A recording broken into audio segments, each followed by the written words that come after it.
This is Acer's first Ivy Bridge laptop launched in India. This is the Aspire V3. On the spec sheet, this one looks extremely powerful. It has a Core i5 processor clocking at 2.5 GHz, turbo boosting it to 3.1 GHz whenever needed, 15.6-inch display, 4 gigs of RAM. What this has is a 500 gig hard drive, not a solid state drive. Let's get that out of the way in the beginning itself.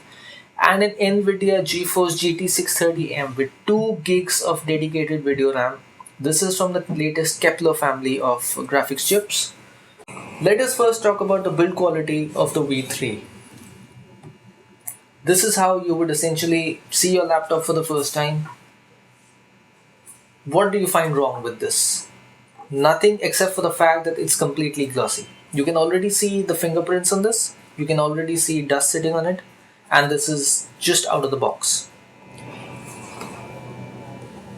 Nothing wrong with the color, nothing wrong with the build quality, absolutely, but it's the glossy thing which is a bit of a disappointment. Opening it up, the glossy theme is carried around on the bezel as well. We haven't removed the original protective plastic layer there, and it's also carried around in the palm rest area. Now thankfully the touchpad isn't glossy, so that should help on a sweaty day. What is classy here is this aluminium colored finish to the area around the keypad. The blend of black along with this color looks really classy. What this is basically is a very functional look and a design. There's nothing standing out, there's nothing outlandish, and Acer haven't tried to do too much with the design. It's just minor tweaks here and there. Interestingly, the port placement goes back to the way the traditional things were till Ultrabooks came around. Why I'm saying that is because the ports on this machine are all on the sides. You have the Ethernet here, you have the HDMI here, you have the USB 3.0 here, headphone and mic here. Turn around to the other side, and along with the optical drive, you have 2 more USB ports. Absolutely nothing on the back, which was kind of becoming a trend with some Ultrabooks and even some laptops of late, to have the ports on the back to keep the side slim.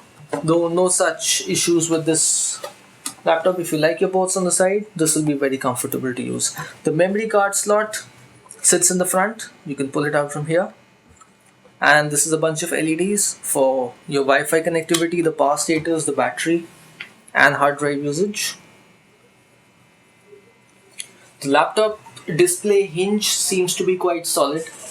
We have had no problems with it rocking around, even when we were typing it with the laptop on our lap, typing quite furiously, if I might add. We still can't make up our mind about whether this display really comes in the reflective category or not, because quite probably Acer made a display which was not reflective and then decided to just have a little fun and confuse the reviewers.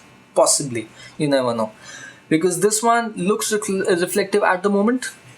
Open a web page or start reading text from a Word document and there's absolutely no reflection to annoy you.